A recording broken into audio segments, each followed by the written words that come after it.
बताओ, बंधन माना हुआ है कि बंधन वास्तव में है? कोई एक बोल दो। माना हुआ है।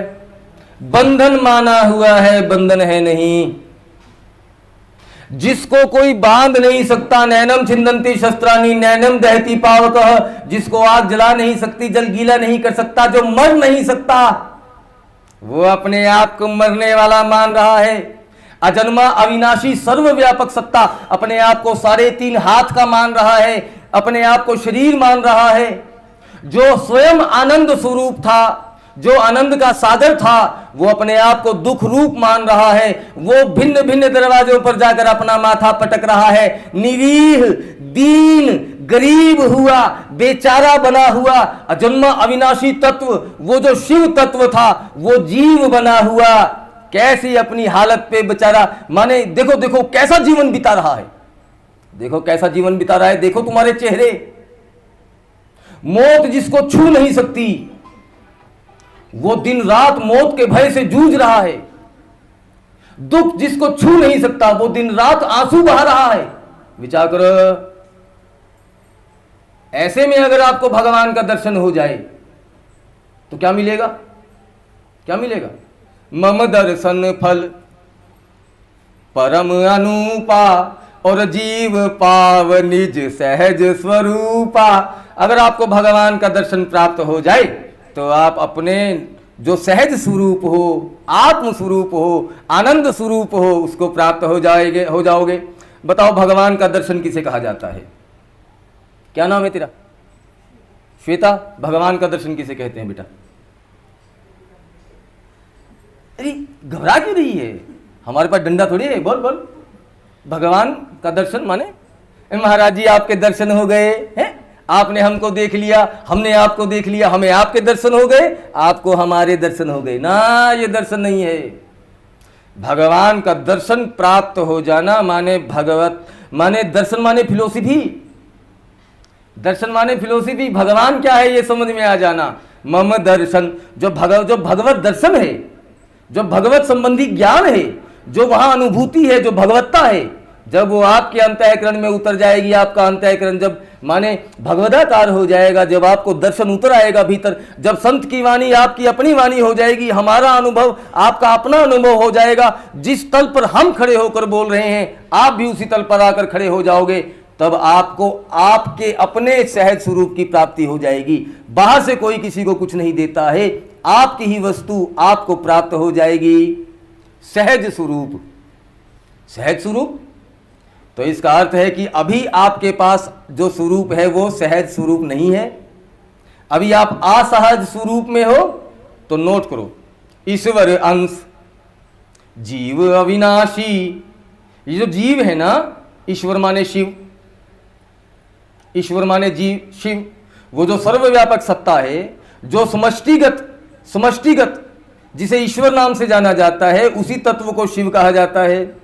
लेकिन वही तत्व जब अपने आप को एक पिंड से अध्यास करके, वही तत्व जब एक पिंड से अध्यास करके अपने आप को एक शरीर वाला मानने लगता है, उसी शिव तत्व को जीव की उपाधि से कहा जाता है।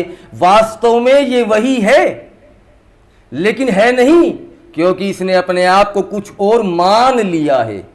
केवल मान लेने के कारण, अपने स्वरूप को विस्मृत कर देने के कारण, जो मैं था मैं भूल गया मैं क्या था, तो जो मैं नहीं था वो अपने आप को मानने लगा। तो यद्यपि मैं अजन्मा अविनाशी स्वयं शिव तत्व होने के बाद भी अपने आप को जीव की उपाधि से ग्रसित करता हुआ अपने सहज स्वरूप को खोकर दुखी हो रहा हूं।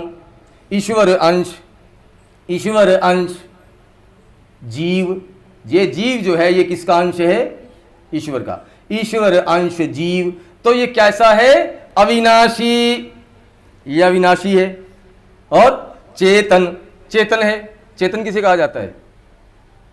जो अपने को भी जाने और दूसरे को भी जाने, उसे चेतन कहा जाता है। जैसे पत्थर ना अपने को जानता ना दूसरे को जानता, इसलिए पत्थर जड़ कहा जाता है। आप अपने को भी जानते हो, दूसरे को भी जानते हो, इसलिए आपको चेतन कहा जाता है। तो ईश्वर अंश जीव, अविनाशी, चेतन, अमल माने निर्विकार, अमल माने जिस पर मैल ना चढ़े, अमल माने जिस पर मैल न चढ़े। तो ईश्वर अंश जीव अविनाशी, चेतन अमल सहज सुख राशि। वो सहज में ही सुख की राशि है, उसको दुख छू नहीं सकता, क्योंकि अब जब तक वो अपने सहज स्वरूप में रहेगा तब तक सुख की राशि रहेगा। जैसे ही उसको अपना सहज स्वरूप विस्मृत हुआ कि वो दुख की राशि हो जाएगा। आप सबको दुखानुभूति होती है क्योंकि आपको अपना सहज स्वरूप विस्मृत हो गया है। अच्छा बताओ, पानी का सहज स्वरूप क्या है? पानी का है, ये देखो, ये हिल रहा है कल कल कल कल कल करता हुआ। अगर इसको ताप का संग मिल जाए तो ये भाप बन जाएगा, असहज हो जाएगा। अगर इसको शीत का संग मिल जाए तो ये बर्फ हो जाएगा, असहज हो जाएगा। तो जीव भी जैसे पानी आग या शीत के संपर्क से असहज हो जाता है, अपने सहज स्वरूप को खो देता है, ऐसे ही ईश्वर के अंश इस जीव ने वासनाओं की गर्मी और कामनाओं की माने जड़ता के वशीभूत होकर अपने सहज स्वरूप को खो दिया है। तो अगर बर्फ को वापिस सहज स्वरूप में लाना है तो उसको शीत से दूर करो, अगर भाप को अपने सहज स्वरूप में लाना है तो उसको गर्मी से दूर करो, और जीव को अगर अपने सहज स्वरूप में लाना है तो उसको अनंत वासनाओं और कामनाओं से दूर कर दो। लेकिन इसमें बहुत समय लगेगा और हमारे पास इतना समय नहीं है, क्यों? तो आओ ध्यान दो। आपने स्वयं स्वीकार किया है कि बंधन माना हुआ है, बंधन था नहीं।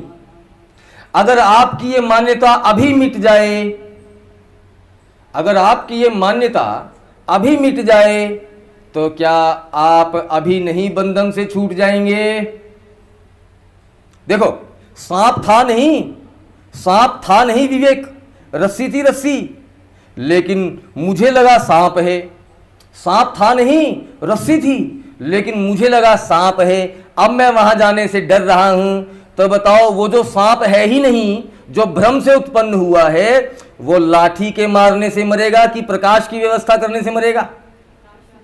अच्छा, प्रकाश की व्यवस्था करने से सांप मर जाएगा? माता जी मुंडी, हाँ में वो मरे, वो था ही नहीं। मरता तो तब जो होता, वो था ही नहीं, भ्रम था, भ्रम मिट जाएगा। तो आपको भ्रम हो गया है, जो मैं नहीं हूं वो मैं अपने आप को मैं मानने लगा हूं। बस इतनी सी भूल आपसे हुई है, आपसे कोई भूल नहीं है। आप निष्पापी हैं, निष्प्रपंची हैं, निर्विकार हैं। आपके सत्य स्वरूप में आज तक बाल भर का भी अंतर नहीं आया है। एक भूल हो गई है, जन्म जन्मांतर से उसी भूल का फला भोगते आ रहे हैं। अगर वो भूल का निवारण अभी हो जाए तो अभी के अभी आपका सदा सदा के लिए छुटकारा हो जाएगा।